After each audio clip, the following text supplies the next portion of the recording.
Hello, എല്ലാവർക്കും പുതിയൊരു വീഡിയോയിലേക്ക് സ്വാഗതം.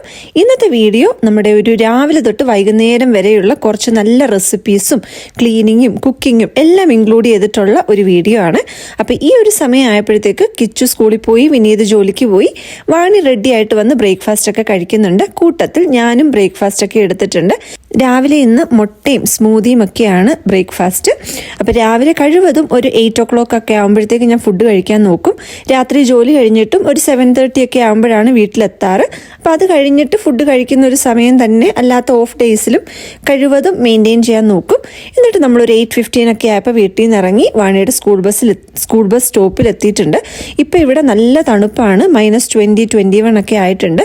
പുറത്ത് നല്ല തണുപ്പാണെങ്കിലും അകത്തെ ടെമ്പറേച്ചർ നമ്മൾ ഈ ഹീറ്ററൊക്കെ വെച്ച് മാനേജ് ചെയ്യുന്നത് കൊണ്ട് തണുപ്പൊന്നും അത്രയ്ക്ക് നമ്മൾ അകത്തറിയില്ല.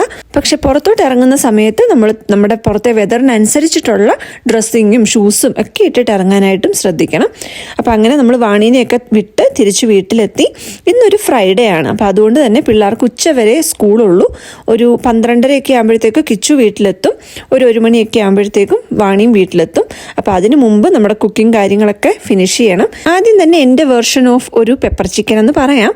അപ്പം ഞാൻ ഫ്രീസറിലിരുന്ന ചിക്കന് രാവിലെ നമ്മുടെ വെള്ളത്തിൽ തണുപ്പൊക്കെ പോകാൻ വേണ്ടിയിട്ട് ഇത്തിരി ഉപ്പും കൂടി ചേർത്ത് വെച്ചിട്ടുണ്ടായിരുന്നു. ഇവിടെ റോഡിലൊക്കെ ഐസ് ഉരുകാൻ വേണ്ടിയിട്ട് ഉപ്പിടുമല്ലോ. അപ്പോൾ അതുപോലെ നമ്മുടെ ചിക്കനിലെ ഐസും പെട്ടെന്നൊന്ന് ഉരുകി വരട്ടെ എന്ന് വെച്ചിട്ടാണ് ഇത്തിരി ഉപ്പൊക്കെ ഇട്ട് വെച്ചിട്ടുണ്ടായിരുന്നത്. ചിക്കൻ കഴുകുമ്പോൾ എപ്പോഴും ഞാൻ ഇത്തിരി വിനീഗറും ഉപ്പും ഇട്ടിട്ട് നന്നായിട്ടൊന്ന് കഴുകിയെടുക്കും. നമ്മുടെ പാൻ അടുപ്പത്ത് വെച്ച് കുറച്ച് വെളിച്ചെണ്ണ ഒഴിച്ചിട്ടുണ്ടായിരുന്നു. അതിലോട്ട് നമ്മുടെ ഇഞ്ചി വെളുത്തുള്ളി ചതച്ചതാണ് ആഡ് ചെയ്ത് കൊടുത്തത്. അതൊന്ന് മൂത്ത് വരുമ്പോൾ അതിലോട്ടൊരു 4 സവാള കട്ട് ചെയ്തതും പച്ചമുളകും കറിവേപ്പിലയും കൂടി ഇട്ട് നന്നായിട്ടൊന്ന് വഴണ്ട് വരട്ടെ. അത് വഴണ്ട് വരുന്ന സമയം കൊണ്ട് നമുക്കിനി പൊടികളൊക്കെ ഒന്ന് റെഡിയാക്കി എടുക്കാം. അപ്പോൾ ഈ ഒരു റെസിപ്പിക്ക് കുറച്ച് പെരിഞ്ജീരകത്തിൻ്റെയും ജീരകത്തിൻ്റെയും പൊടി വേണം. അപ്പോൾ അതിൻ്റെ ഇല്ലായിരുന്നതുകൊണ്ട് നമ്മുടെ കോഫി മില്ലിനകത്തോട്ടിട്ട് ഒരുമിച്ചങ്ങ് പൊടിച്ചെടുക്കുകയാണ്. 1 ടീസ്പൂൺ പെരിഞ്ജീരകവും 1/2 ടീസ്പൂൺ നല്ല ജീരകവും കൂടെ ചേർത്ത് നന്നായിട്ടൊന്ന് പൊടിച്ചെടുക്കാം. അപ്പോൾ ഈ കോഫി മില്ലിനകത്ത് ഞാൻ എപ്പോഴും കുരുമുളക് പൊടിച്ചെടുക്കാറുണ്ട്. നന്നായിട്ട് പൊടിഞ്ഞു കിട്ടും. പിന്നെ നമുക്ക് എപ്പോഴും കഴുകിയൊന്നും വെക്കുകയും വേണ്ടല്ലോ. അപ്പോൾ ഞാനത് സൈഡിൽ റെഡിയാക്കി വെച്ചിട്ടുണ്ട്. ഉള്ളി വഴണ്ട് വന്നപ്പോൾ നമുക്ക് ബാക്കി പൊടി ഐറ്റംസ് ആഡ് ചെയ്ത് കൊടുക്കാം. 2 ടേബിൾ സ്പൂൺ മല്ലിപ്പൊടി, 1 ടേബിൾ സ്പൂൺ മുളക് പൊടി, കാശ്മീരി ചില്ലി പൗഡർ, 1/4 ടീസ്പൂൺ മഞ്ഞൾപ്പൊടി, 2 ടീസ്പൂൺ ഗരം മസാലയും കൂടെ ചേർത്തൊന്ന് വഴറ്റിയിട്ട് പിന്നെ നമ്മൾ പൊടിച്ചെടുത്ത പെരിഞ്ജീരകവും ജീരകവും കൂടെ ഉള്ളത് ആ പൊടിയും കൂടി ഇട്ട് കൊടുത്ത് നന്നായിട്ടൊന്ന് വഴറ്റി പച്ചമണമൊക്കെ ഒന്ന് മാറി വന്നപ്പോൾ നമ്മൾ ചിക്കൻ റെഡിയാക്കി വെച്ചിരുന്നത് കഴുകി വെള്ളമില്ലാതെ ഒന്ന് ആഡ് ചെയ്ത് കൊടുക്കാം. എന്നിട്ട് നന്നായിട്ടൊന്ന് മിക്സ് ചെയ്ത് പൊടികളൊക്കെ ഒന്ന് അതിനകത്തോട്ട് മിക്സ് ചെയ്ത് വന്നു കഴിയുമ്പോൾ ഒരു 2 മീഡിയം സൈസ് തക്കാളി ചെറുതായിട്ട് കട്ട് ചെയ്തതും കൂടി ആഡ് ചെയ്ത് കൊടുത്തിട്ട് ഇനി നമുക്ക് ഉപ്പാണ് ആഡ് ചെയ്ത് കൊടുക്കാനുള്ളത്. നമ്മൾ ഉള്ളി വഴറ്റിയ സമയത്ത് ഉപ്പൊന്നും ഇട്ടിട്ടുണ്ടായിരുന്നില്ല. അപ്പോൾ ഉപ്പും കൂടി ചേർത്ത് നന്നായിട്ടൊന്ന് വഴറ്റിയെടുക്കുക. അപ്പോൾ ഇതൊരു പെപ്പർ ചിക്കൻ സ്റ്റൈലാണ്. അപ്പോൾ നമുക്ക് വേണമെങ്കിൽ മുളക് പൊടി ഒഴിവാക്കിയിട്ടും കൂടുതൽ കുരുമുളക് പൊടി ചേർക്കാം. ഞാനൊരു 2 ടീസ്പൂൺ കുരുമുളക് പൊടി ചേർക്കുന്നുണ്ട്. കുരുമുളക് പൊടി തരിയോടുകൂടിയുള്ളത് ചേർക്കുന്നതാണ് എപ്പോഴും നല്ലത്. എന്നിട്ട് നന്നായിട്ടൊന്ന് മിക്സ് ചെയ്തിട്ട് ലോ ഫ്ലെയിമിൽ വെച്ച് നമുക്കൊന്ന് അടച്ചു വെച്ച് കുക്ക് ചെയ്തെടുക്കാം. അപ്പോൾ അടച്ചു വെച്ച് കഴിയുമ്പോൾ ചിക്കനകത്തുനിന്ന് തന്നെ ലോ ഫ്ലെയിമിൽ വെച്ചാൽ മതി, വെള്ളം ഇറങ്ങി വരും. അത് കഴിയുമ്പോൾ നമുക്കിനി ആവശ്യത്തിനുള്ള വെള്ളം കൂടി ചേർത്ത് കൊടുക്കാം. അപ്പം ഞാൻ കെറ്റിലിൽ കുറച്ച് വെള്ളം തിളപ്പിച്ച് വെച്ചിട്ടുണ്ടായിരുന്നു. അതും കൂടി ചേർത്ത് നന്നായിട്ടൊന്ന് മിക്സ് ചെയ്തിട്ട് ഇനി നമുക്ക് അടച്ചു വെച്ച് കുക്ക് ചെയ്തെടുക്കാം. അത്രയേ ഉള്ളൂ. ഇനി അത് അവിടെ ഇരുന്ന് കുക്കായി വരട്ടെ. ഇടയ്ക്കിടയ്ക്കൊന്ന് ഇളക്കി കൊടുത്താൽ മാത്രം മതി. ഇനി നാളെയൊക്കെ വീക്കെൻഡ് ആയതുകൊണ്ട് തന്നെ പിള്ളേർ വീട്ടിലുണ്ടാവും. അപ്പോൾ രാവിലത്തെ ബ്രേക്ക്ഫാസ്റ്റ് എന്തെങ്കിലും അപ്പം, ഇഡലി അങ്ങനെ എന്തെങ്കിലും അരച്ചു വയ്ക്കാറുണ്ട്. അപ്പോൾ ഇഡലിക്കും ദോശയ്ക്കും ഒക്കെ അരച്ചു വയ്ക്കുന്ന സമയത്ത് ഇടയ്ക്കിടയ്ക്ക് ഞാൻ എന്തെങ്കിലുമൊക്കെ റെസിപ്പീസ് ഒന്ന് മാറ്റി പിടിക്കാനായിട്ട് നോക്കും. അപ്പം അരി ഉഴുന്നുമൊക്കെ വെള്ളത്തിലിടുന്നത് മറന്നു പോകാതിരിക്കാൻ വേണ്ടിയിട്ടാണ് അതിനുള്ള പാത്രം എടുത്ത് ഐലൻഡിൻ്റെ പുറത്ത് ഓൾറെഡി വെച്ചിട്ടുണ്ടായിരുന്നത്. അപ്പോൾ ഇപ്രാവശ്യം നമ്മൾ മില്ലറ്റ് വെച്ചിട്ട് ദോശ ഉണ്ടാക്കാൻ വേണ്ടിയിട്ട് മില്ലറ്റ് അളന്നെടുക്കുകയാണ്. അപ്പം അരിയൊക്കെ അളക്കുന്ന അതേ അളവ് തന്നെ 2 കപ്പ് മില്ലറ്റിന് 1 കപ്പ് ഉഴുന്നാണ് ഞാൻ എടുക്കുന്നത്. ഇത് നമ്മുടെ വാൾമാർട്ടിൽ നിന്നൊക്കെ വാങ്ങിക്കുന്ന സ്പ്ലിറ്റ് ഉഴുന്നാണ്. അപ്പോൾ ഉഴുന്ന് അളന്ന പാത്രത്തിലോട്ട് തന്നെ നമ്മളൊരു 1/2 ടീസ്പൂൺ ഉലുവയും കൂടി ചേർത്ത് കൊടുത്തിട്ടുണ്ട്. ഇനി ഇത് നമുക്ക് നന്നായിട്ടൊന്ന് വാഷ് ചെയ്തെടുക്കാം. അപ്പോൾ ഈ മില്ലറ്റ് വാഷ് ചെയ്യുന്ന സമയത്ത് നമ്മൾ വാഷ് ചെയ്ത് വെള്ളം കളയുമ്പോൾ മില്ലറ്റും കൂടി പുറത്ത് പോകില്ല എന്ന് എൻ്റെ ഒരു ഫ്രണ്ട് തന്നെ ഈയിടെ ചോദിച്ചതാണ്. മില്ലറ്റ് ആയാലും റാഗി ആയാലും ഒക്കെ വാഷ് ചെയ്യുന്ന സമയത്ത് നമ്മളത് നന്നായിട്ട് കഴുകിയിട്ട് ഒരു ഫ്യൂ സെക്കൻഡ്സ് ഒന്ന് വെയിറ്റ് ചെയ്യുക. അപ്പോൾ ഈ മില്ലറ്റ് ഒന്ന് താഴോട്ട് അടിഞ്ഞു കഴിഞ്ഞിട്ട് വേണം നമ്മൾ വെള്ളം വാർത്ത് കളയാൻ വേണ്ടിയിട്ട്. ഇനിയും കളയുന്ന സമയത്താണെങ്കിലും അങ്ങ് താഴെ വരെയുള്ള കംപ്ലീറ്റ് വെള്ളം കളയാതെ ഒരിത്തിരി വെള്ളം ബാക്കി വെച്ചിട്ട് പിന്നെയും വീണ്ടും കഴുകുക. അങ്ങനെ കഴുകിയെടുത്താൽ മതി. നമ്മൾ താഴെ വരെയുള്ള വെള്ളം കളയുമ്പോഴാണ് കുറേ മില്ലറ്റ്സ് അതിൻ്റെ കൂടെ പോകുന്നത്. അങ്ങനെ വെള്ളം തെളിഞ്ഞ് വരുന്നിടം വരെ നന്നായിട്ടൊന്ന് കഴുകിയെടുത്തു. ഇനി ഒരു 6-7 മണിക്കൂർ കുതിർത്തിട്ട് നമുക്കിത് അരച്ചെടുക്കണം. അപ്പോൾ നമുക്ക് ചിക്കൻ അപ്പോഴത്തേക്കൊന്ന് വെന്ത് റെഡിയായിട്ട് വന്നിട്ടുണ്ട്. അപ്പോൾ ചിക്കനൊക്കെ വെന്ത് വന്നപ്പം ലാസ്റ്റിൽ കുറച്ച് കുരുമുളക് പൊടിയും കൂടി ആഡ് ചെയ്ത് കൊടുത്തു. എന്നിട്ട് കുറച്ച് മല്ലിയിലയും കൂടി ആഡ് ചെയ്ത് മിക്സ് ചെയ്തെടുത്തിട്ടുണ്ടെങ്കിൽ നമ്മുടെ ചിക്കൻ കറി റെഡി ആയിട്ട് വന്നിട്ടുണ്ട്. അങ്ങനെ നമ്മുടെ കുക്കിംഗ് കാര്യങ്ങളൊക്കെ കഴിഞ്ഞപ്പോഴത്തേക്ക് ഓൾമോസ്റ്റ് ഒരു 11 മണി കഴിഞ്ഞിട്ടുണ്ട്. 12:30 ആകുമ്പോഴത്തേക്കാണ് കിച്ചു വരുന്നത്. അപ്പോൾ അതിന് മുമ്പ് ഒരു 30-40 മിനിറ്റ്സ് ഒരു എക്സസൈസും ഒരു 10-20 മിനിറ്റ് ഒരു റീഡിങ്ങും ഒക്കെ ചെയ്തിട്ട് വരാമെന്ന് വിചാരിച്ചു. പിന്നെ അത് കഴിഞ്ഞ് കിച്ചു വന്നു, വാണീനെ വിളിച്ചുകൊണ്ട് വന്നു. അവരുടെ കുളി കാര്യങ്ങളൊക്കെ കഴിഞ്ഞിട്ട് ഇനി ഫുഡ് എടുക്കുകയാണ്. അപ്പം നമ്മൾ ഇന്ന് ചിക്കൻ കറി മാത്രമേ വെച്ചുള്ളെങ്കിലും കുറച്ച് ഫുഡ് ഇന്നലത്തേതൊക്കെ ഇരിക്കുന്നുണ്ടായിരുന്നു. ഞാൻ എപ്പോഴും കഴിവതും ഒന്ന് ടോപ്പപ്പ് ചെയ്ത് പോകാനായിട്ട് നോക്കും. അപ്പം നമ്മൾ ഇന്നത്തെ കറിയും ഒക്കെ കൂടി ആകുമ്പോൾ ആവശ്യത്തിന് കറികൾ ഉണ്ടാവുകയും ചെയ്യും. നമുക്കെല്ലാം കൂടി ഒരു ദിവസം ചെയ്യാനുള്ള ആ ഒരു ബുദ്ധിമുട്ടുണ്ടാവുകയില്ല. അപ്പോൾ വാണിയുടെ സ്കൂളിലെ സാധനങ്ങളൊക്കെ എടുത്തുകൊണ്ട് വന്നിരുന്ന് കളിക്കുന്നുണ്ട്. അപ്പം നമ്മുടെ ചിക്കൻ കറിയും അവിയലും പിന്നെ പപ്പടം ഒക്കെയാണ് ഇന്ന് ഉച്ചയ്ക്ക്. അതിൻ്റെ കൂടെ കുറച്ച് ഹോട്ട് ആൻഡ് സ്വീറ്റ് പിക്കിൾ എടുത്തിട്ടുണ്ട് ബ്രാഹ്മിൻസിൻ്റെ. ഇത് നമ്മുടെ ബിരിയാണിയുടെ കൂടെ ഒക്കെ നല്ലതാണ്. അങ്ങനെ നമ്മുടെ ഊണ് പരിപാടികളൊക്കെ കഴിഞ്ഞ് കുറച്ച് സമയത്തെ റെസ്റ്റും കഴിഞ്ഞിട്ടാണ് ഇനി ക്ലീനിങ് പരിപാടിയിലോട്ട് വരാമെന്ന് വിചാരിച്ചത്. അപ്പോൾ ആദ്യം തന്നെ നമ്മുടെ കൗണ്ടർ ടോപ്പിൻ്റെ പുറത്തുള്ള ഫ്ലാറ്റ് സർഫസിലുള്ള കാര്യങ്ങളൊക്കെ ഒന്ന് ഒഴിവാക്കി നമ്മുടെ ക്ലീനിങ് അങ്ങോട്ട് സ്റ്റാർട്ട് ചെയ്യാം. അപ്പോൾ ഉച്ചയ്ക്ക് എടുത്ത കറികളുടെ ബാക്കിയൊക്കെ ഇരിക്കുന്നുണ്ടായിരുന്നു. അതൊക്കെ ഒന്ന് ഫ്രിഡ്ജിലാക്കണം. കുക്ക് ചെയ്ത് കഴിയുമ്പം നമ്മൾ കഴിവതും ഫ്രിഡ്ജിലോട്ട് വെക്കാൻ പറ്റുന്ന ഒരു പാത്രത്തിലോട്ട് ആക്കുകയാണെങ്കിൽ നമ്മൾ കുക്ക് ചെയ്ത വെച്ച പാത്രങ്ങൾ കഴുകി വെക്കാനും അതുപോലെ ആഹാരം ആറുന്ന സമയത്ത് നമുക്ക് എടുത്ത് ഫ്രിഡ്ജിലോട്ട് വെക്കാനും ഒക്കെ നല്ല ഒരു എളുപ്പം ഉണ്ടാവും. അപ്പം നമ്മൾ കുക്ക് ചെയ്യുന്ന കൂട്ടത്തിൽ തന്നെ ക്ലീനിങ്ങും കൂടി, അതായത് പാത്രങ്ങളൊക്കെ ഒന്ന് ക്ലീൻ ആക്കി പോകുന്നതാണ് എപ്പോഴും നമുക്ക് എളുപ്പമുള്ളത്. അപ്പോൾ ഇന്നത്തെ ക്ലീനിങ് പരിപാടി നമ്മുടെ താഴത്തെ ഫ്ലോർ കംപ്ലീറ്റ് ആയിട്ടൊന്ന് ക്ലീൻ ആക്കി എടുക്കുക എന്നുള്ളതാണ്. കിച്ചണും ലിവിങ് ഏരിയയും ഈ ഒരു താഴത്തെ ഫ്ലോർ എപ്പോഴും നമ്മുടെ ഒരു കൈ എത്തുന്ന ഒരു ഏരിയ ആയതുകൊണ്ട് ഒരു മിനിമം വൃത്തി എപ്പോഴും ഉണ്ടാവും. എന്നാലും ഒന്ന് ഡസ്റ്റൊക്കെ ചെയ്ത് ഇച്ചിരി കൂടി ഒന്ന് ഡീപ്പായിട്ട് ക്ലീൻ ചെയ്യാമെന്ന് വിചാരിച്ചിട്ടാണ്. കഴിവതും എല്ലാ ക്ലീനിങ്ങും കൂടി ഒരു ദിവസം ചെയ്യാതിരിക്കാനായിട്ട് നോക്കും. അപ്പോൾ ഈ ഒരു ഏരിയ എപ്പോഴും ക്ലീൻ ചെയ്യുന്നതായതുകൊണ്ട് വലിയ ബുദ്ധിമുട്ടില്ല. എന്നാലും നമ്മുടെ സാധനങ്ങളൊക്കെ ഒന്ന് മാറ്റി പൊടിയൊക്കെ ഒന്ന് അടിച്ച് അത്യാവശ്യം ഫർണിച്ചറും ഒക്കെ ഒന്ന് മാറ്റി നന്നായിട്ടൊന്ന് ക്ലീൻ ചെയ്ത് പോകാമെന്ന് വിചാരിച്ചിട്ടാണ്. അപ്പം നമ്മുടെ ലിവിങ് റൂമിൽ ഇതുപോലെ ഒരു ബാസ്ക്കറ്റ് വെച്ചിട്ടുണ്ട്. ഇവിടെ കിച്ചു ആണെങ്കിലും വാണിയാണെങ്കിലും സ്കൂളിലെ ലൈബ്രറിയിൽ നിന്നും പബ്ലിക് ലൈബ്രറിയിൽ നിന്നും ബുക്സ് എടുക്കാറുണ്ട്. കൂട്ടത്തിൽ പിന്നെ അവരുടെ ബുക്സും കൂടി ഉണ്ടാവും. അപ്പോൾ ഇതെല്ലാം കൂടി മിക്സ് ആക്കാതിരിക്കാൻ വേണ്ടിയിട്ട് പബ്ലിക് ലൈബ്രറിയിൽ നിന്ന് എടുക്കുന്ന ബുക്സ് ഇതുപോലെ ഒരു ബാസ്ക്കറ്റിലാക്കി നമ്മുടെ ലിവിങ് റൂമിൽ വെക്കുക ചെയ്യുന്നത്. എല്ലാ ബുക്സും കൂടി മിക്സ് ആവാതിരിക്കാനും വായിച്ച ബുക്സ് തിരിച്ചു കൊണ്ട് വെക്കാനും അതേപോലെ നമ്മൾ തിരിച്ചിത് ലൈബ്രറിയിൽ കൊണ്ട് കൊടുക്കുന്ന സമയത്ത് തിരഞ്ഞെടുത്തുകൊണ്ട് പോകുന്നതിനകത്ത് ആ ഒരു ബുദ്ധിമുട്ടും കാര്യങ്ങളും ഒക്കെ ഒന്ന് ഒഴിവാക്കാനായിട്ട് പറ്റും. അപ്പോൾ ബുക്ക് എടുത്തുകൊണ്ട് വരാനും തിരിച്ചു കൊണ്ടുപോകാനും ഒക്കെ ആയിട്ട് നമ്മൾ 2 ബാഗും ഇതിനകത്ത് വെച്ചിട്ടുണ്ട്. അപ്പോൾ അതൊക്കെ ആ ബാസ്ക്കറ്റിൻ്റെ താഴോട്ട് ഒന്ന് അടുക്കി വെച്ചിട്ട് മുകളിൽ ബുക്സുമാണ് വെക്കുന്നത്. നമ്മുടെ റെഗുലർ ആയിട്ടുള്ള ജോലിയുടെയും വീട്ടിലെ കാര്യങ്ങളുടെയും ഒക്കെ കൂടെ നമ്മുടെ ക്ലീനിങ്ങും കുക്കിങ്ങും എല്ലാം നമുക്ക് ഒരുപോലെ ബാലൻസ് ചെയ്ത് പോകാൻ വേണ്ടിയിട്ട് നമ്മൾ സിമ്പിൾ ആയിട്ട് എന്ത് കാര്യങ്ങൾ സെറ്റ് ചെയ്ത് പോകാൻ പറ്റും എന്ന് നോക്കുക. ഒരുപാട് വിലയുള്ള സാധനങ്ങൾ നമ്മൾ വാങ്ങിച്ചു വെക്കുമ്പോഴല്ല, നമ്മുടെ വീട്ടിലെ ഒരു സാഹചര്യത്തിൽ നമുക്ക് വർക്കാവുന്ന കാര്യങ്ങൾ നമ്മൾ സെറ്റ് ചെയ്ത് വെക്കുക എന്നുള്ളതാണ്. ഇപ്പം നമുക്ക് ഒരുപാട് ബുക്സ് അറേഞ്ച് ചെയ്ത് വെക്കാനുണ്ടെങ്കിൽ അതിനൊരു സെപ്പറേറ്റ് സ്പേസ് ഉണ്ടാക്കി വെക്കുക. തുണികളായാലും മറ്റ് യൂസ് ചെയ്യുന്ന കാര്യങ്ങളായാലും ഓരോന്നിനും ഓരോ സ്പേസ് ഉണ്ടെങ്കിൽ ഇനി നിരന്ന് കിടക്കുകയാണെങ്കിൽ പോലും നമ്മൾ ക്ലീൻ ചെയ്യുമ്പോൾ ഓരോന്ന് എവിടെ വെക്കണം എന്നറിയാം. അതല്ലാതെ നമ്മൾ ഒരു മുറിയിൽ നിന്ന് മറ്റേ മുറിയിലോട്ട് കൊണ്ട് വെക്കുക എന്നുള്ള പരിപാടി നമ്മുടെ ക്ലീനിങ്ങിന് അത്രയും നമ്മളെ ഹെൽപ്പ് ചെയ്യുന്നൊരു കാര്യമല്ലല്ലോ. അപ്പോൾ എല്ലാത്തിനും ഒരു സെപ്പറേറ്റ് സ്പേസ് ഉണ്ടാക്കുക. അതുപോലെ ക്ലീനിങ് ടൂൾസ് ആയാലും ക്ലീനിങ് സൊല്യൂഷൻ ആയാലും ഒരുപാട് വിലയുള്ള സാധനങ്ങൾ നമ്മൾ വാങ്ങിക്കേണ്ട. പക്ഷെ നമ്മുടെ വീട്ടിൽ ആവശ്യമുള്ള സാധനങ്ങൾ നമ്മൾ ഒരു വട്ടം വാങ്ങിച്ചാൽ മതിയല്ലോ, കുറേ നാൾ നിൽക്കും. ഇപ്പോൾ ഒരു സൊല്യൂഷനൊക്കെ വാങ്ങിക്കുന്ന സമയത്ത് നമുക്ക് മൾട്ടി സർഫസ് ക്ലീൻ ചെയ്യാൻ പറ്റുന്ന ഒരു സൊല്യൂഷൻ ഉണ്ടെന്നുണ്ടെങ്കിൽ നമുക്ക് ആ ഒരു സൊല്യൂഷൻ വെച്ച് തന്നെ നമ്മുടെ വീട്ടിലെ ഒരുപാട് കാര്യങ്ങൾ ക്ലീൻ ചെയ്ത് പോകാനായിട്ട് പറ്റും. അപ്പം ഞാനിപ്പോൾ ഒരുപാട് നാളായിട്ട് ഈ ഒരു മേഴ്സ് എന്ന് പറയുന്ന ഈ ഒരു സൊല്യൂഷനാണ് യൂസ് ചെയ്യുന്നത്.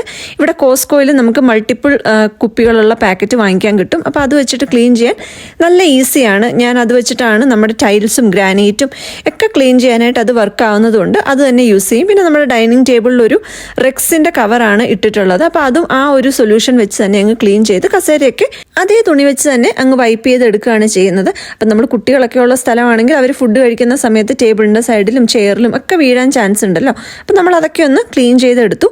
ഇനി നമുക്ക് കിച്ചണിലാണെങ്കിലും ഈ ഒരു ഗ്രാനൈറ്റ് ടോപ്പും ടൈൽസും ഒക്കെ ക്ലീൻ ചെയ്യുന്നതും ഈ സെയിം സൊല്യൂഷൻ വെച്ചിട്ട് തന്നെയാണ്. അപ്പം നമ്മൾ ഏത് സൊല്യൂഷൻ വാങ്ങിക്കുന്ന സമയത്തും നമ്മുടെ വീട്ടിലുള്ള സർഫസ് ക്ലീൻ ചെയ്യാനായിട്ട് മാച്ച് ചെയ്യുന്ന സൊല്യൂഷനാണോ വാങ്ങിക്കുന്നതെന്ന് നോക്കിയിട്ട് വാങ്ങിക്കുക. അപ്പം നമുക്ക് ഒരുപാട് സർഫസ് ഒരു സൊല്യൂഷൻ വെച്ച് ക്ലീൻ ചെയ്യാൻ പറ്റുകയാണെങ്കിൽ മൾട്ടിപ്പിൾ കുപ്പിയിലുള്ള സൊല്യൂഷൻസ് നമ്മൾ വാങ്ങിക്കാൻ നടക്കണ്ട, മൾട്ടിപ്പിൾ കമ്പനിയുടെ സൊല്യൂഷൻസ് നമ്മൾ വാങ്ങിക്കാൻ നടക്കണ്ട. ഒരു സൊല്യൂഷൻ വെച്ച് നമുക്ക് മൾട്ടിപ്പിൾ ഏരിയാസ് ക്ലീൻ ചെയ്യാൻ പറ്റുകയാണെങ്കിൽ അത്രയും നല്ലത്. ഞാൻ കഴിവതും ചെറിയൊരു സ്മെല്ലൊക്കെയുള്ള സൊല്യൂഷൻസ് നോക്കി വാങ്ങിക്കാൻ നോക്കും. അപ്പം നമ്മുടെ റെഗുലർ ക്ലീനിങ് അല്ലാതെ നമ്മൾ എന്തെങ്കിലും ഒരു ഡീപ്പ് ക്ലീനിങ് ഒക്കെ ചെയ്ത് തറയൊക്കെ ഒന്ന് മോപ്പ് ചെയ്ത് എടുത്തു കഴിയുമ്പോൾ അതിൻ്റേതായിട്ടുള്ളൊരു ഡിഫറൻസ് നമുക്ക് വീട്ടിലോട്ട് കയറുമ്പോൾ ഫീൽ ചെയ്യാൻ പറ്റുന്ന രീതിയിൽ നല്ലൊരു ലെമൺ സെൻറ്റോ അല്ലെങ്കിൽ ഈ പൈൻസോളിൻ്റെ സ്മെല്ലാണെന്നുണ്ടെങ്കിലും എനിക്കത് നല്ല ഇഷ്ടമാണ്. അപ്പോൾ അത് വെച്ചിട്ട് തന്നെ സിങ്ക് ആയാലും നമ്മുടെ തറയാണെങ്കിലും ഒക്കെ ക്ലീൻ ചെയ്യാനായിട്ട് യൂസ് ചെയ്യാറുണ്ട്. മേഴ്സിൻ്റെ സൊല്യൂഷൻ തന്നെ നമുക്ക് പല സർഫസ് ക്ലീൻ ചെയ്യാനുള്ളത് കിട്ടും. അപ്പം നമ്മളത് നോക്കി വാങ്ങിക്കുക. അപ്പോൾ ഈ ഒരു സൊല്യൂഷൻ വെച്ചിട്ട് നമ്മുടെ ഈ ഗ്രാനൈറ്റ് ആയാലും ടൈൽസ് ആയാലും ഈ ബാക്ക് ടൈൽസ് ആയാലും ഒക്കെ ക്ലീൻ ചെയ്യാനായിട്ട് ഞാൻ ഈ ഒരു ഒറ്റ സൊല്യൂഷൻ തന്നെയാണ് യൂസ് ചെയ്യുന്നത്. വാഷ്റൂമിലാണെങ്കിലും ഇത് തന്നെ വെച്ചിട്ടുണ്ട്. അപ്പം നമുക്ക് അവിടുത്തെ ഒരു കൗണ്ടർ ടോപ്പൊക്കെ ക്ലീൻ ചെയ്യാനായിട്ടും ഈ ഒരു സൊല്യൂഷൻ തന്നെ യൂസ് ചെയ്യും. നമ്മുടെ സ്റ്റൗ ഒക്കെ ഓൾമോസ്റ്റ് ക്ലീൻ ആയിരുന്നു. അപ്പം ഞാൻ യൂഷ്വലി സ്റ്റൗവ് നമ്മുടെ സാധാരണ പാത്രം കഴുകുന്ന ലിക്വിഡ് അതിന് വേണ്ടിയിട്ടൊരു സ്ക്രബ്ബ് സെപ്പറേറ്റ് വെച്ചിട്ടുണ്ട്. അതും പാത്രം കഴുകുന്ന സൊല്യൂഷൻ വെച്ചിട്ട് നമ്മൾ വെള്ളമൊക്കെ വെച്ച് പതപ്പിച്ചങ്ങ് ക്ലീൻ ചെയ്യുക ചെയ്യുന്നത്. അപ്പോൾ ഇത് ഓൾറെഡി ഇന്ന് ക്ലീൻ ആയി കിടക്കുന്നത് കൊണ്ട് നമ്മൾ ജസ്റ്റ് നമ്മുടെ ആ ഒരു സൊല്യൂഷനൊക്കെ ഒഴിച്ച് ആ ഒരു തുണി ഉണ്ടല്ലോ, തുണി ഓൾറെഡി വെറ്റ് ആയതുകൊണ്ട് അത് വെച്ച് തന്നെ ഒന്ന് തുടച്ചെടുക്കുകയാണ്. അപ്പോൾ കാര്യമായിട്ട് അങ്ങനെ അഴുക്കോ കാര്യങ്ങളോ ഒന്നും ഇല്ല. പിന്നെ നമുക്ക് തുടയ്ക്കുമ്പോൾ എല്ലായിടവും ഒന്ന് കൈയെത്തി കണ്ണെത്തി പോകുന്നതൊരു സന്തോഷമാണല്ലോ. അപ്പോൾ എന്തെങ്കിലും പൊട്ടും പൊടിയൊക്കെ കിടക്കുന്നതൊക്കെ ഒന്ന് ജസ്റ്റ് മാറ്റിയിട്ട് ചെറുതായിട്ടൊന്ന് വൈപ്പ് ചെയ്ത് പോയാൽ മാത്രം മതിയായിരുന്നു. ഓൾമോസ്റ്റ് എല്ലാം ക്ലീൻ ആയിട്ട് തന്നെ കിടക്കുന്നുണ്ടായിരുന്നു. ക്ലീൻ ചെയ്യുന്ന സമയത്ത് നമ്മൾ കഴിവതും മുകളിൽ നിന്ന് താഴോട്ട് തന്നെ ക്ലീൻ ചെയ്യാനായിട്ട് ശ്രദ്ധിക്കുക. അപ്പോൾ ഇനി നെക്സ്റ്റ് ലെവലായിട്ട് നമ്മുടെ തറ ക്ലീൻ ചെയ്യുന്നതിന് മുമ്പ് ഈ ഒരു കിച്ചണിൻ്റെ താഴെയുള്ള ഷെൽഫുകളൊക്കെ ഒന്ന് തുടച്ചെടുക്കണം. നമ്മുടെ ഈ ഒരു കിച്ചണിലെ കൗണ്ടർ ആയാലും ഷെൽഫ് ആയാലും ഒക്കെ ലൈറ്റ് കളേഴ്സ് ആയതുകൊണ്ട് തന്നെ എന്തെങ്കിലും അഴുക്ക് പിടിച്ചിരുന്നാൽ അത് പെട്ടെന്ന് കാണാം. അപ്പോൾ അതുകൊണ്ട് തന്നെ നമ്മളങ്ങനെ ക്ലീനിങ്ങിനായിട്ടൊരു സമയത്തിന് വേണ്ടി വെയിറ്റ് ചെയ്യാറില്ല. നമ്മുടെ കണ്ണിൽ എപ്പോഴാണോ അഴുക്ക് എന്തെങ്കിലും പറ്റിയിരിക്കുന്നത് കാണുന്നത് അതപ്പോൾ അങ്ങ് ക്ലീൻ ചെയ്ത് പോകാമെന്നുള്ളതാണ്. ഇപ്പം നമ്മുടെ കറിയുടെ എന്തെങ്കിലും തുള്ളികളൊക്കെ വീണിട്ടുണ്ടെങ്കിൽ അതിൻ്റെ മഞ്ഞളിൻ്റെ കറയൊക്കെ പോകാനും അപ്പം നല്ല ബുദ്ധിമുട്ട് വരും. അപ്പം നമ്മൾ കാണുന്ന സമയത്ത് അല്ലെങ്കിൽ വീഴുന്ന സമയത്ത് തന്നെ അത് കഴിവതും അങ്ങ് തുടച്ച് മാറ്റാനായിട്ട് ശ്രമിക്കാറുണ്ട്. പിന്നെ ഈ മാവൊക്കെ വീണിട്ടുണ്ടെങ്കിൽ അതിൻ്റെ പാടൊന്നും വരില്ല, പക്ഷെ അത് ഉണങ്ങി കഴിഞ്ഞ് കഴിഞ്ഞാൽ ക്ലീൻ ചെയ്യാൻ നല്ല ബുദ്ധിമുട്ടാണ്. അപ്പം നമ്മൾ ബീറ്റ്റൂട്ട് എടുക്കുന്നത് അതിൻ്റെയൊക്കെ പാടൊക്കെ ചിലപ്പം അവിടെ ഇവിടെയൊക്കെ വീണിട്ടുണ്ടാവും. അപ്പം നമ്മളത് കാണുമ്പോൾ അങ്ങ് ക്ലീൻ ചെയ്ത് പോകാമെന്നുള്ളതാണ്. പിന്നെ നമ്മുടെ ഈ ഒരു സിങ്കിൻ്റെ താഴെയായിട്ടാണ് ഫുഡ് വേസ്റ്റ് ഇടുന്ന ബക്കറ്റ് വെച്ചിട്ടുള്ളത്. ഇത് സിറ്റിയിൽ നിന്ന് തരുന്ന ബക്കറ്റാണ്. ഇതിനൊരു അടപ്പൊക്കെ ഉണ്ട്. ഇത് കൂടാതെ ഫുഡ് വേസ്റ്റ് ഇടാൻ വേണ്ടിയിട്ട് ഒരു ചെറിയ ബിന്ന് നമ്മുടെ കൗണ്ടറിന്റെ മുകളിലും വെച്ചിട്ടുണ്ട്. ഓരോ സമയത്ത് ഫുഡ് വേസ്റ്റ് ആ ചെറിയ ബിന്നിനകത്ത് ഇട്ടിട്ട് രാത്രിയാകുമ്പം ഈ ഒരു ബക്കറ്റ് എടുത്ത് സിങ്കിലോട്ട് വെച്ചിട്ട് അതിനകത്തോട്ട് അങ്ങ് ഫില്ല് ചെയ്യുകയാണ് ചെയ്യുന്നത്. അപ്പം നമുക്ക് ഈ നിലത്ത് വീഴുന്ന കാര്യങ്ങളൊക്കെ ഒന്ന് ഒഴിവാക്കാനായിട്ട് പറ്റും. ഇല്ലെങ്കിൽ ഓരോ സമയവും നമ്മൾ കുനിഞ്ഞ് ഈ ഒരു ബക്കറ്റിലോട്ട് വേസ്റ്റ് ഇടുമ്പം, പ്രത്യേകിച്ചും പിള്ളേരൊക്കെ ഇടുമ്പം ഈ ഒരു ഡോറിലും സൈഡിലും ഒക്കെ ആവാനുള്ളൊരു ചാൻസ് ഉണ്ട്. അതുപോലെ ഈ ഒരു ബക്കറ്റ് ആണെങ്കിലും ചെറിയൊരു പ്ലാസ്റ്റിക് ട്രേയിലാണ് വെച്ചിട്ടുള്ളത്. ഈ ആ ബക്കറ്റിൽ എന്തെങ്കിലും അഴുക്കുണ്ടെങ്കിലും അതൊന്നും വെച്ചിട്ട് നമ്മുടെ ഷെൽഫ് ചീത്തയാവാണ്ടിരിക്കാനായിട്ട് അത് ഹെൽപ്പ് ചെയ്യും. പിന്നെ നമുക്ക് അത്യാവശ്യം വേണ്ട ബ്രഷും ഗ്ലൗസും സ്ക്രബും ഒക്കെ വേറൊരു പ്ലാസ്റ്റിക് പാത്രത്തിലാക്കിയിട്ട് അങ്ങനെയും സൈഡിൽ തന്നെ വെച്ചിട്ടുണ്ട്. അപ്പോൾ ആ പ്ലാസ്റ്റിക് ട്രേ ഒന്നും ഞാൻ പൈസ കൊടുത്ത് വാങ്ങിച്ചൊന്നുമല്ല. നമ്മൾ ഈ ബേക്കറി ഐറ്റംസ് ഒക്കെ വാങ്ങിക്കുന്ന എന്തെങ്കിലും പ്ലാസ്റ്റിക് ട്രേ ഒക്കെ ഉണ്ടാവുമല്ലോ, അത് ആ സാധനമൊക്കെ തീർന്നു കഴിയുമ്പോൾ ആ ഒരു ട്രേ അത്യാവശ്യം വലുപ്പം ഉണ്ടായിരുന്നതുകൊണ്ട് കോസ്കോയിൽ നിന്ന് എന്തോ വാങ്ങിച്ച ഒരു ട്രേ ആണ്. അതിനകത്തോട്ട് ആ ബക്കറ്റ് ഞാൻ അങ്ങ് ഇറക്കി വെച്ചു എന്നേ ഉള്ളൂ. അപ്പം നമുക്കത് ഒരു പ്രാവശ്യം വെച്ചാൽ മതി. അതിനകത്ത് അങ്ങനെ അഴുക്കോ കാര്യങ്ങളോ ഒന്നും ആവാത്തത് കൊണ്ട് അതങ്ങനെ നന്നായിട്ട് തന്നെ ഇരുന്നോളും. ഇനി നമ്മുടെ പൈൻസോൾ ഒഴിച്ച് പെട്ടെന്ന് നമ്മുടെ സിങ്കൊക്കെ ഒന്ന് കഴുകിയെടുത്തു. അപ്പോൾ ഈ ഒരു ബ്രഷ് നമ്മുടെ ഐക്കിയെന്ന് വാങ്ങിച്ച ബ്രഷാണ്. ഒരുപാട് നാളായിട്ട് യൂസ് ചെയ്യുന്നതാണ്. ഇപ്പോഴും നന്നായിട്ട് തന്നെ ഇരിക്കുന്നുണ്ട്. ഇനി നമ്മുടെ വിൻഡോസ് ഒക്കെ ഒന്ന് തുടച്ചെടുക്കണം. അപ്പം നമ്മുടെ പിള്ളേർക്ക് എത്തുന്ന സ്ഥലത്ത് അവരുടെ കയ്യിൽ എന്തെങ്കിലും അഴുക്കും കാര്യങ്ങളും ഒക്കെ ആയിട്ട് വിൻഡോസിലൊക്കെ തൊടുമ്പോൾ അവിടെ ഒരു പാടൊക്കെ ഉണ്ടാവുമല്ലോ. അപ്പം ഞാൻ നമ്മുടെ സാധാരണ വെള്ളം നമ്മുടെ പേപ്പർ ടവലിലോട്ട് ആക്കിയിട്ട് ഒന്ന് തുടച്ചെടുക്കും. എന്നിട്ടൊരു ഡ്രൈ ആയിട്ടുള്ള പേപ്പർ ടവലും കൂടി വെച്ചിട്ട് അങ്ങ് തുടച്ചെടുക്കുക ചെയ്യുന്നത്. അപ്പം നമ്മുടെ ഗ്ലാസ് ആയാലും മിറർ ആയാലും ഒക്കെ നന്നായിട്ട് തന്നെ ക്ലീൻ ആയി കിട്ടിക്കോളും. അതുപോലെ ഈ വിൻഡോസിൻ്റെ സൈഡിലാണെന്നുണ്ടെങ്കിലും ചില സമയങ്ങളിൽ നന്നായിട്ട് പൊടി പിടിക്കും. അതുപോലെ ഈ ഒരു ഈർപ്പം വരുന്ന സമയത്ത്, ഇപ്പോൾ പുറത്ത് നല്ല തണുപ്പും അകത്ത് ചൂടും ആയതുകൊണ്ട് ഈർപ്പം വരാനുള്ള ചാൻസ് ഉണ്ട്. ജനലിന്റെ സൈഡൊക്കെ തന്നെ നമുക്കൊരു വൈറ്റ് സർഫസ് ആയതുകൊണ്ട് പൊടിയും ഈർപ്പവും കൂടെ ചേർന്നിട്ട് അത് ഉണങ്ങി പിടിച്ച് കറുത്ത കളറിലായിരിക്കുന്നത് നന്നായിട്ട് നമുക്ക് കാണാനായിട്ട് പറ്റും. അപ്പോൾ ഇടയ്ക്കിടയ്ക്ക് പേപ്പർ ടവലും വെള്ളവും കൂടെ വെച്ചിട്ടൊന്ന് തുടച്ചു കൊടുത്താൽ തന്നെ നന്നായിട്ട് ക്ലീൻ ആയിട്ട് കിട്ടും. പിന്നെ നമ്മുടെ ഈ ഒരു സ്റ്റേഴ്സിന്റെ സൈഡാണെങ്കിലും പൊടി പിടിച്ചിരിക്കുന്നത് നമ്മൾ വെറ്റ് വൈപ്സ് ഒക്കെ വെച്ച് തുടച്ചാൽ പൊടിയും കൂടെ ആയിട്ട് ഒരുമാതിരി ആ ഒരു പൊടിയുടെ പാടുകൾ അവിടെ കാണും. പക്ഷേ ഈ ഡസ്റ്റർ വെച്ച് നമ്മൾ തുടയ്ക്കുകയാണെന്നുണ്ടെങ്കിൽ ആ പൊടിയൊക്കെ നന്നായിട്ട് ക്ലീൻ ആയി കിട്ടും. പിന്നെ നമുക്ക് ചെയ്ത് ക്ലീൻ ആക്കി എടുക്കാനും നല്ല ഈസിയുമാണ്. ഞാൻ നമ്മുടെ പുൽച്ചൂലും യൂസ് ചെയ്യാറുണ്ട്, ഈ ഒരു ചൂലും യൂസ് ചെയ്യാറുണ്ട്. അപ്പം നമ്മുടെ ഈ ഒരു തറയുടെ സൈഡിൽ ഇങ്ങനെ വെച്ചിരിക്കുന്നതൊക്കെ ഒരു സ്കേർട്ട് എന്നാണ് അതിന് പറയുന്നത്. അപ്പോൾ അതൊക്കെ ക്ലീൻ ചെയ്യാനായിട്ട് ഇപ്പം നമ്മൾ ടൈൽസ് ആയാലും ഒക്കെ സൈഡിൽ ഒട്ടിക്കുന്നതൊക്കെ ക്ലീൻ ചെയ്യാൻ വേണ്ടിയിട്ട് ഇതുപോലെയുള്ളൊരു ചൂലാണെന്നുണ്ടെങ്കിൽ നമുക്ക് ഈസി ആയിട്ട് ക്ലീൻ ചെയ്തെടുക്കാനായിട്ട് പറ്റും. അല്ലാതെ നോർമൽ ക്ലീനിങ്ങിന് എനിക്ക് എപ്പോഴും നമ്മുടെ പുൽച്ചൂലാണ് ഇഷ്ടം. പക്ഷേ ഈ ഒരു ചൂല് വെച്ചിട്ട് നമുക്ക് നമ്മുടെ കാർപ്പറ്റ് ആയാലും ഒക്കെ ഒന്ന് പെട്ടെന്ന് ക്ലീൻ ചെയ്തെടുക്കാനായിട്ട് നല്ല യൂസ്ഫുൾ ആണ്. അങ്ങനെ നമ്മുടെ ഫർണിച്ചറൊക്കെ ഒന്ന് മുന്നോട്ട് നീക്കി അതിൻ്റെ ബാക്ക് സൈഡും ഒക്കെ ഒന്ന് ക്ലീൻ ആക്കി എടുത്തു. നമ്മുടെ ഒരു ഫ്രണ്ട് കുറേ നാൾ മുമ്പ് നമുക്ക് ഗിഫ്റ്റ് ചെയ്തതാണ് ഈ ഒരു റോബോട്ട് വാക്വം. ഇപ്പോൾ റോബോട്ട് വാക്വം മാറ്റിയിട്ട് അതിൻ്റെ താഴത്തെ പൊടി ക്ലീൻ ചെയ്യുവാണ്. അപ്പം നമ്മൾ രാത്രിയിൽ ഇത് ഓട്ടോ സെറ്റ് ചെയ്ത് വെച്ചിട്ടുണ്ടായിരുന്നു രാത്രി ക്ലീൻ ചെയ്യാൻ വേണ്ടിയിട്ട്. പക്ഷെ നമ്മുടെ ഫർണിച്ചറും കതകും ഒക്കെ ആയിട്ട് ഇത് അവിടെ ഇവിടെയൊക്കെ ചെന്ന് തട്ടിയും മുട്ടിയും ഭയങ്കര നോയ്സാണ്.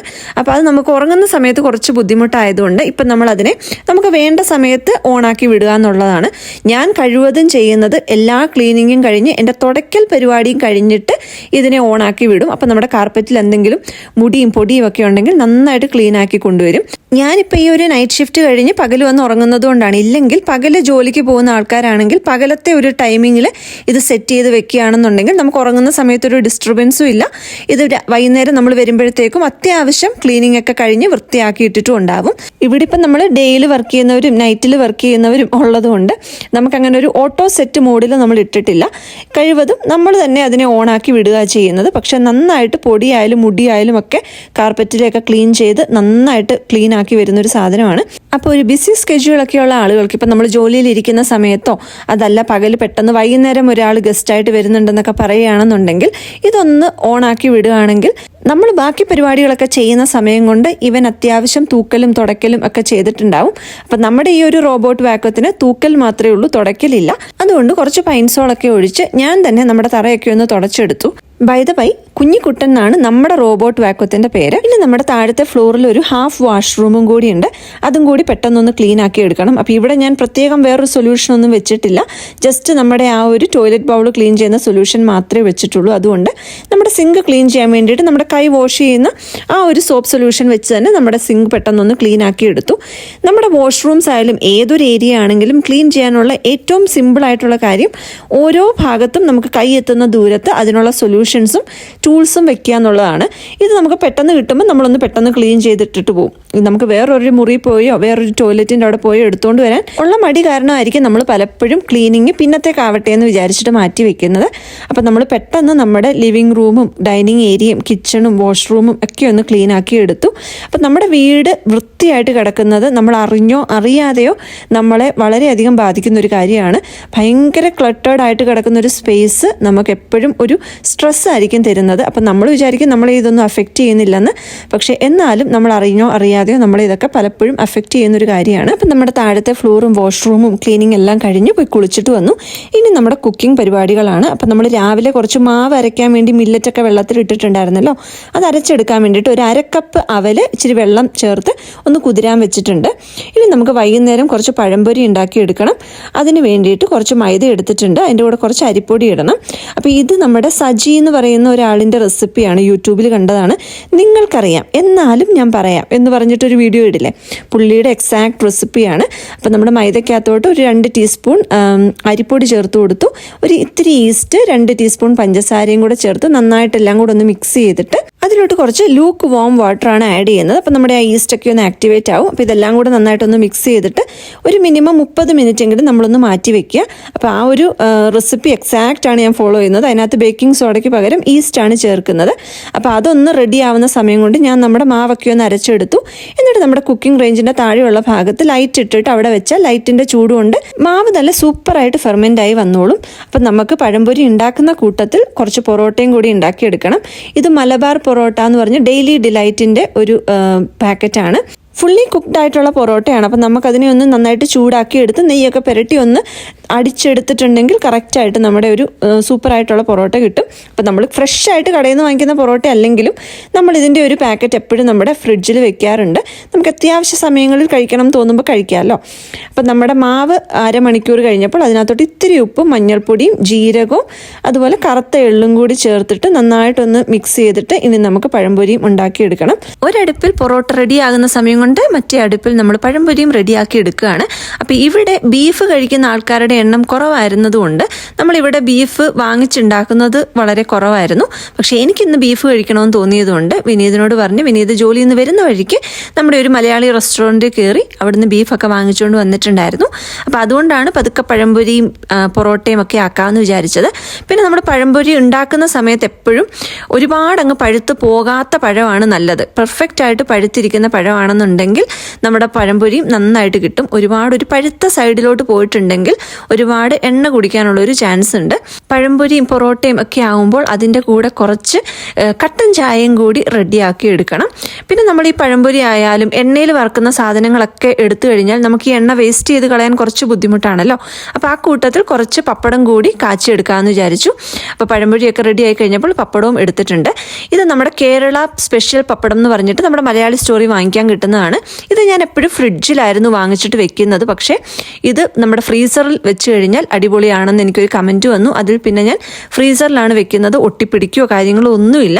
നമുക്ക് എപ്പോഴാണോ ഉണ്ടാക്കേണ്ടത് അത് എടുത്തിട്ട് ഫ്രീസറിൽ തന്നെ നേരെ എടുത്ത് ഉണ്ടാക്കിയാൽ മതി. നല്ല സൂപ്പർ നമ്മുടെ നാട്ടിലെ പപ്പടം പോലെ അടിപൊളി പപ്പടമാണ്. പലപ്പോഴും നമ്മൾ കടയിൽ നിന്ന് വാങ്ങിക്കുമ്പോൾ പപ്പടം എന്നെഴുതിയാലും അപ്പളം എന്നെഴുതിയാലും ഒന്നും നമ്മുടെ നാട്ടിലെ പപ്പടത്തിൻ്റെ ടേസ്റ്റ് അല്ല. പക്ഷേ ഈ കേരള സ്റ്റോറിൽ നിന്ന് വാങ്ങിക്കുന്ന ഫ്രോസൺ പപ്പടം നല്ല ടേസ്റ്റി ആയിട്ട് നമ്മുടെ നാട്ടിലെ പപ്പടം പോലെയാണ്. ഇങ്ങനെ എണ്ണയിൽ വറുക്കുന്ന എന്തെങ്കിലും ഉണ്ടാക്കുന്ന സമയത്ത് നമുക്ക് പിന്നെ എണ്ണ വേസ്റ്റ് ആക്കാൻ ഒരു ബുദ്ധിമുട്ടാകുമ്പോൾ എന്തെങ്കിലും കൂടി വറക്കാനുണ്ടോ എന്ന് ചിന്തിക്കുമ്പോൾ മിക്കവാറും നമ്മുടെ പപ്പടത്തിന് തന്നെയാണ് നറുക്ക് വീഴാറ്. അപ്പോൾ ഇന്നും അങ്ങനെ പപ്പടം കാച്ചിലും കഴിഞ്ഞു. ഇനി നമ്മൾ ഫുഡ് കഴിക്കാൻ പോവാണ്.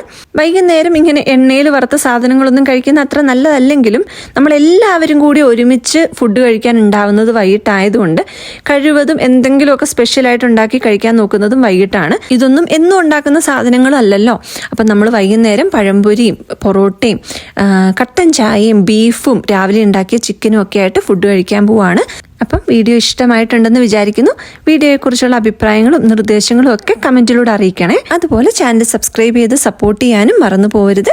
നമുക്ക് പുതിയൊരു വീഡിയോയിൽ ഉടനെ കാണാം. എല്ലാവരും നല്ല സുഖമായിട്ടും സന്തോഷമായിട്ടും ഇരിക്കൂ. Thanks for watching. Take care. By.